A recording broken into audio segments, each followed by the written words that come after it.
యెషయా గ్రంథం 5వ అధ్యాయం మొదటి వచనం కానించి చదువుకున్నామండి.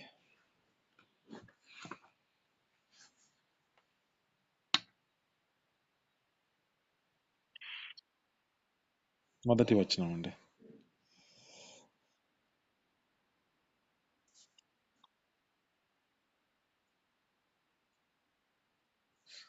చదవండి.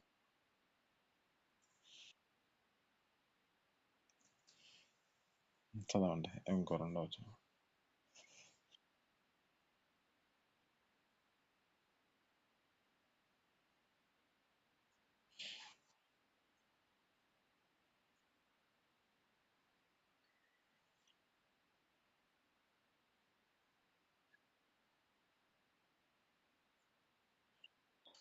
ఆమేన్. హల్లెలూయా.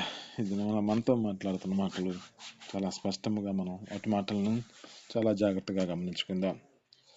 మన ప్రభు అయిన యేసుక్రీస్తు మనల్ని ఒక ద్రాక్ష తోటను బట్టి పోల్చికగా చూపిస్తూ ఉన్నాడు.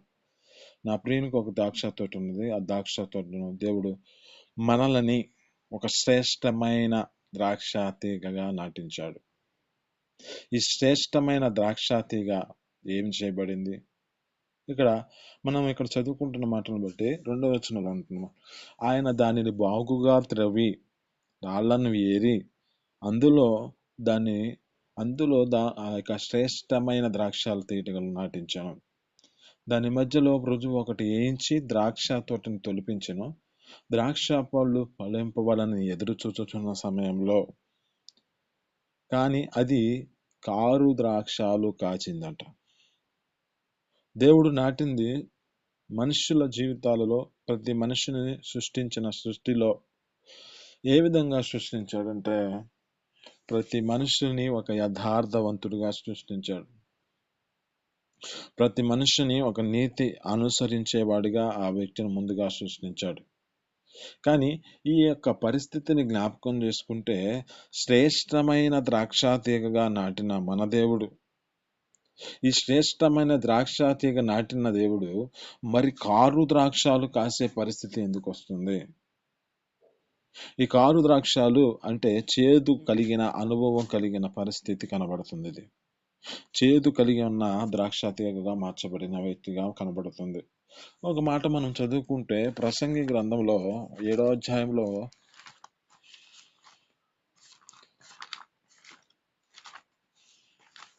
ప్రసంగి గ్రంథం 7వ అధ్యాయము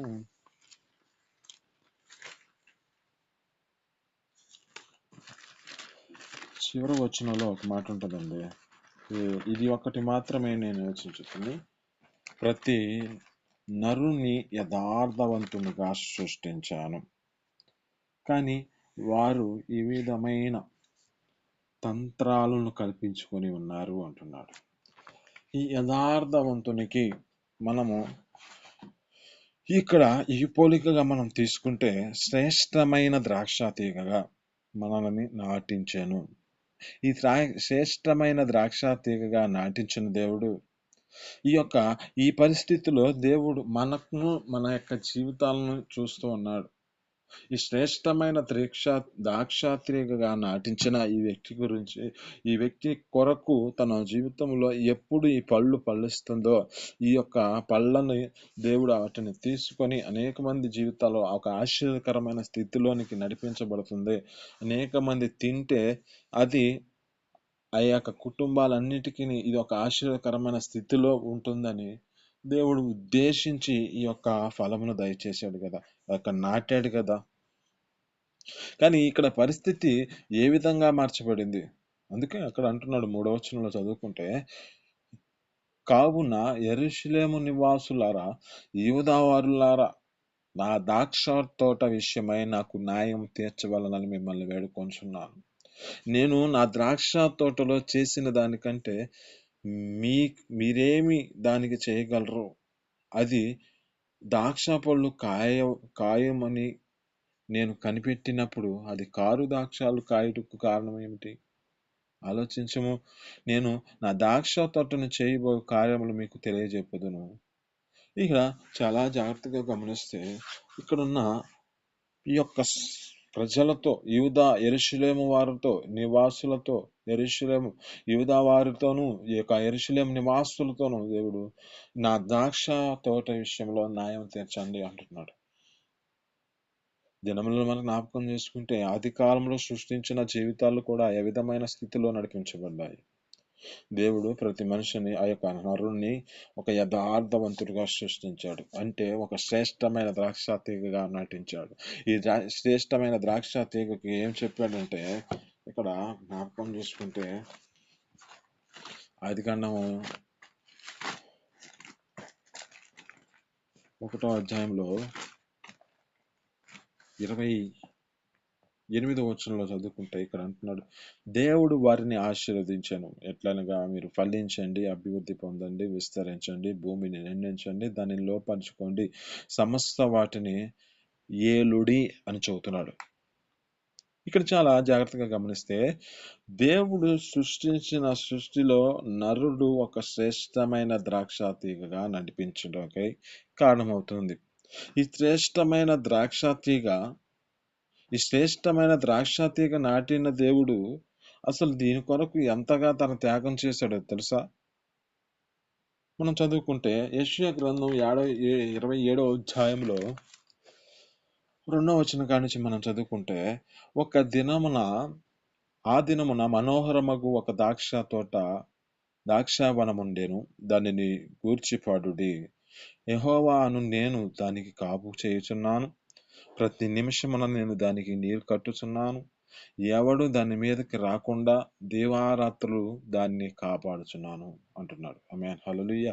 అంటే ఇక్కడ మొదట సృష్టించిన ద్రాక్ష తీగ ఆదాముగా మార్చబడిన వ్యక్తి జీవితంలో ఏ స్థితిలో నడిపించబడ్డాడు? ఇక్కడ అంటున్నమాట, యెహోవాకు నేను దానిని కాపు కాశాను, ప్రతి నిమిషమున నేను దానిని నీరు కట్టుచున్నాను, దీవారాత్రులు దానిని కాపాడుచున్నాను, నా యందు క్రోధము లేదు. గచ్చపొదలను బలికి చెట్లు ఒకవేళ నుండిన ఎడల యుద్ధము చేయవాని వలె నేను వాటిలోనికి వడిగా జొచ్చి తప్పక వాటిని కాల్చివేయుదును కదా.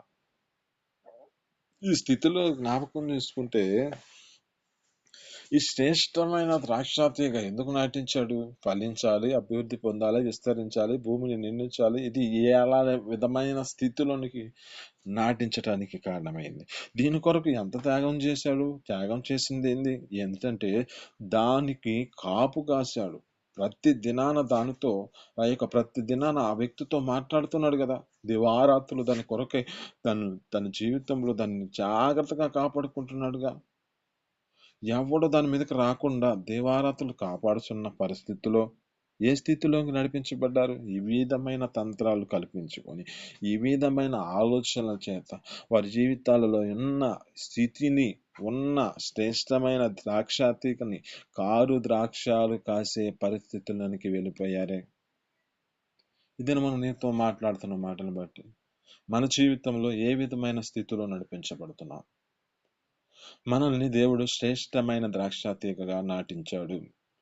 ఈ శ్రేష్టమైన ద్రాక్ష తీగగా నువ్వు నాటించబడిన నీ స్థితిని బట్టి, శ్రేష్టమైన ద్రాక్ష తీగలో మంచి ఫలములు ఫలించే వాటిగా నువ్వు ఉంటున్నావా? లేక కారు ద్రాక్షాలు కాసే పరిస్థితుల్లోకి వెళ్ళావా? కారు ద్రాక్షాలు మనుష్య జీవితంలో ఒక ఆశీర్వాదకరమైన స్థితిని కలగచేయదు. ఈ కారు ద్రాక్షాలు ఆ మనుష్య జీవితంలో ఏ స్థితిని బట్టి అది తినటానికి అర్హత కలిగినదిగా మార్చబడదు. దేవుడు ఎంతగా తనను ప్రేమించి, దేవుడు అంతగా సృష్టించిన దానిలో అంత బాధపడుతున్నాడే. న్యాయం తీర్చండి యెరూషలేము నివాసులారా, యూదా వారలారా. నేను ఎంతగా దీని కొరకు ఎంతగా త్యాగం చేశాను. దాన్ని బాగుగా త్రవ్వించి, తనకున్న రాళ్ళన్నిటిని తొలగించి, తనకున్న కల్మషమనంతని తొలగించి, ఇక్కడ సృష్టించబడిన సృష్టిలోనే మనిషి జీవితంలో శ్రేష్టమైన ద్రాక్ష తీగగా నటించిన దేవుడు ఈ శ్రేష్టమైన ద్రాక్ష తీగగా మన జీవితాల్లో నడిపించక ఏ స్థితిలో నడిపించబడుతున్నాం? ఇంకను జ్ఞాపకం చేసుకుంటే దేవుడు ఏమంటున్నాడంటే, ఎంత బాధన చెందుతున్నాడు, ఎంత వేదన చెందుతున్నాడు. ఎందుకు దీనిని నాటానా? దేన్ని ఈ విధమైన స్థితిలోనికి ఎందుకు వెళ్ళిపోయిందా? ఈ యొక్క స్థితిని బట్టి ఎందుకని ఈ విధంగా మార్చబడిందని తను వేదన చెందిన పరిస్థితి కనబడుతుంది కదా. అక్కడ మనం చదువుకుంటే ఆదికాండం 3వ అధ్యాయంలో 6వ అధ్యాయంలో 5వ వచనంలో ఉన్న మాటని ఒకసారి మనం చదువుకుంటే ఇక్కడ అంటున్నమాట,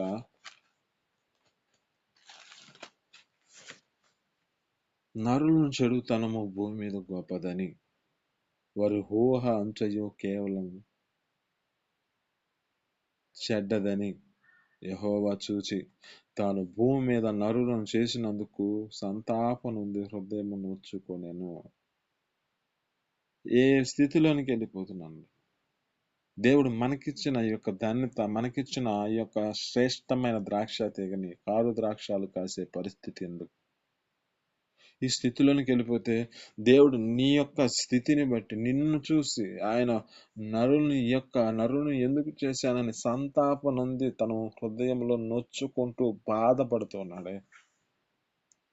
ఒక వేదనకరమైన స్థితిలోనికి నడిపించబడుతున్నాడే. ఎందుకని ఈ పరిస్థితిలోనికి తీసుకెళ్తున్నాం? ఎందుకని మనుషుల జీవితాలలో శ్రేష్టమైన ద్రాక్ష తీగగా మార్చబడిన వారు, ప్రతి మనిషిని దేవుడు నరులను సృష్టించిన సృష్టిలో ఒక యథార్థవంతునిగా సృష్టించాడు. కానీ ఈ యొక్క స్థితిని బట్టి ఈ విధమైన కల్పించుకొని అన్యాయపు క్రియలు చేస్తూ అన్యాయముగా నడుస్తూ అనేక లోక సంబంధమైన అపవిత్రతలో నడిపించబడుతూ వారి జీవితాల అంతటిని అంతానికి తీసుకెళ్లి కారు ద్రాక్షాలు కాస్తున్నారే. దేవుడు నిన్ను ఒక శ్రేష్టమైన ద్రాక్ష తీగగా పిలుచుకున్నాడే. ఈ పిలుపుని నువ్వు ఎందుకని నిర్లక్ష్యపరుచుకుంటున్నావు? ఈయన జీవితాల్లో సృష్టించబడిన ఆది కాలంలో సృష్టించబడిన వారి జీవితాలే ఈ పరిస్థితిలోకి వెళ్ళిపోయినాయి. మన జీవితాలు ఏ విధమైన జీవితం కలిగి ఉన్నాం? ఈ దినమున మనతో మాట్లాడుతున్న మాటలు బట్టి ఒక శ్రేష్టమైన ద్రాక్ష తీగగా నిన్ను నాటాడు, మనల్ని నాటాడు. ఈ శ్రేష్టమైన ద్రాక్ష తీగ ఫలించాలి. ఇది అనేక మందికి ఫలములు దయచేసేదిగా మార్చబడాలి.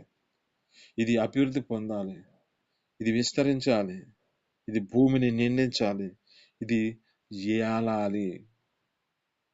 మనం ఆత్మీయ సంబంధముగా వీటిని అర్థం చేసుకుందామండి. ఆత్మానుసారంగా మన జీవితాల్లో నడిపించుకుందామండి.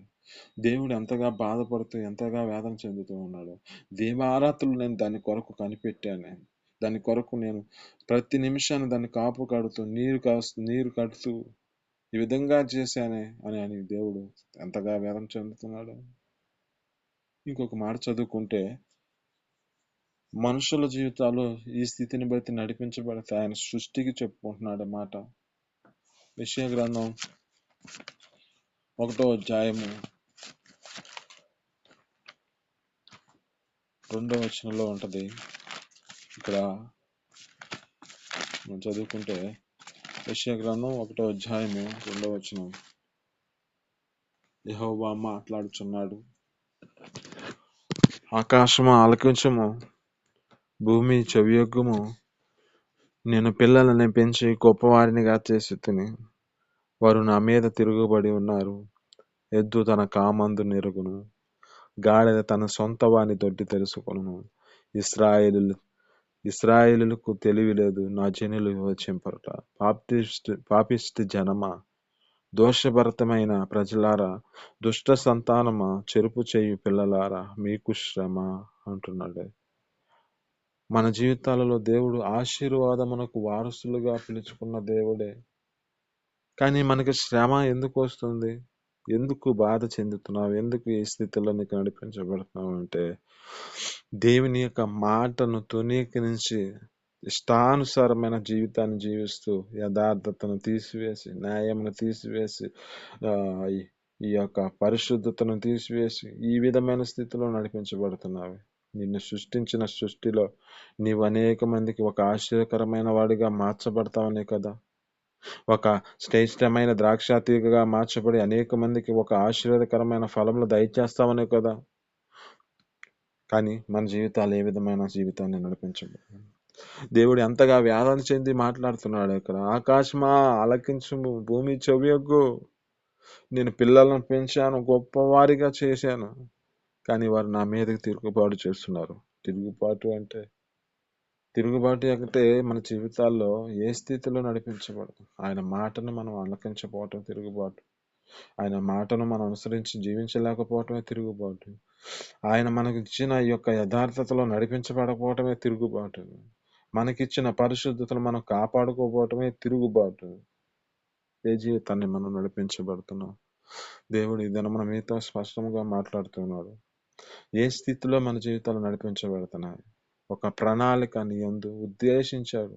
ఈ ప్రణాళికలో నువ్వు శ్రేష్టమైన ద్రాక్ష తీగగా మార్చబడిన నీ జీవితంలో ఫలించే అనుభవం లేని పరిస్థితిలో నీవు ఉన్నావేమో. చివరిగా ఒక మాట చెబుతున్నాను. మత్తయి సువార్త 3వ అధ్యాయము.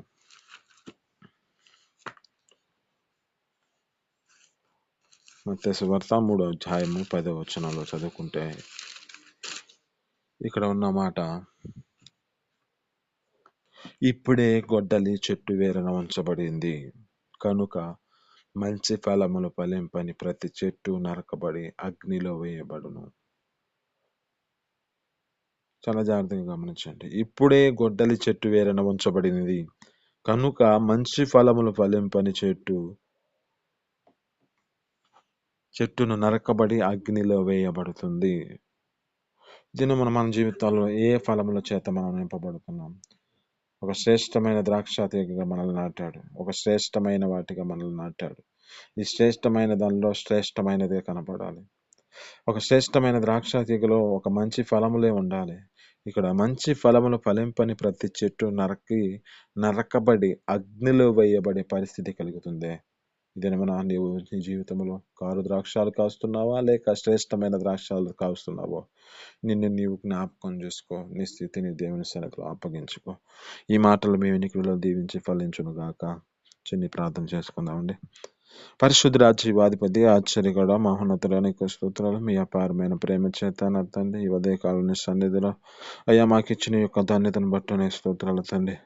అయ్యా ఒక శ్రేష్టమైన ద్రాక్ష తీగల వల్లే అయ్యా ద్రాక్ష వనము గురించి మాకు వివరించారు తండ్రి. దాని కొరకు మీరు త్రవ్వి అయ్యా బాగుగా త్రవ్వి రాళ్ళన్నిటిని తీసివేసి నా తండ్రి దానికి ఒక తొట్టిని తొలిపించి నా తండ్రి మీరు ఏ విధమైన స్థితిలో నా తండ్రి దాని కొరకు శ్రేష్టమైన ద్రాక్ష తీగగా నాటి దానికోసం ఎదురు చూసినప్పుడు అయ్యా కారు ద్రాక్షాలు కాసిందంటే నా తండ్రి అయ్యా మా జీవితాలు ఆ విధమైన స్థితిలో ఉండకూడదు తండ్రి. అయ్యా మన జీవితాల్లో ఇచ్చిన యథార్థతను మేము కాపాడుకోవాలి. మాకు ఇచ్చిన పరిశుద్ధతను మేము కాపాడుకోవాలి. మాకు నీతిని మేము కాపాడుకోవాలి. మీ కృప చూపించండి. మీ సన్నిధిని నిలబెట్టుకోండి అయ్యా. నా తండ్రి మీ జీవితండి అయ్యా మీరు ఎంతగా వేదన చెందుతున్నారు నా తండ్రి. అయ్యా సృష్టికి బోధించుకునే పరిస్థితి కలిగింది తండ్రి. ఆకాశం ఆలకించు, భూమి చెవియొగ్గు, నేను పిల్లల్ని పెంచాను, గొప్పవారిగా చేశాను, కానీ వారు నా మీద తిరుగుబాటు చేస్తున్నారు అంటున్నారు తండ్రి. మా జీవితాల విస్తృతమైన కలిగి ఉండక నా తండ్రి అయ్యా మీరు మాకు ఇచ్చిన ఆశీర్వాదాన్ని పొందుకునే కృపను దయచేయండి. ఫలించి అభివృద్ధి పొంది విస్తరించి భూమిని నిండించి దీని మీద ఏలే కృపను మాకు దయచేసి మీ సన్నిధిలో నిలబెట్టుకొని నీకు మహిమ తెచ్చినట్లుగా సహాయం చేయండి. లేకపోతే నా తండ్రి గొడ్డలి చెట్టు వేరున ఉంచబడింది అంటున్నాం, అగ్నిలో అది నరకబడి అగ్నిలో వేయబడుతుంది అంటున్నాం. అట్టిగా మా జీవితాలు ఉండక మీ కృప చేత నా తండ్రి శ్రేష్టమైన ద్రాక్ష తీగలో మేము ఫలించే అనుభవాన్ని మాకు అనుగ్రహించి మీ సన్నిధిలో నిలబెట్టుకోమని, నీకే మహిమ ఘనత ప్రభావాలు తెచ్చుకోమని యేసు పరిశుద్ధ నామములో పొందుకొని చేస్తున్నాను తండ్రి. ఆమేన్, ఆమేన్, ఆమేన్.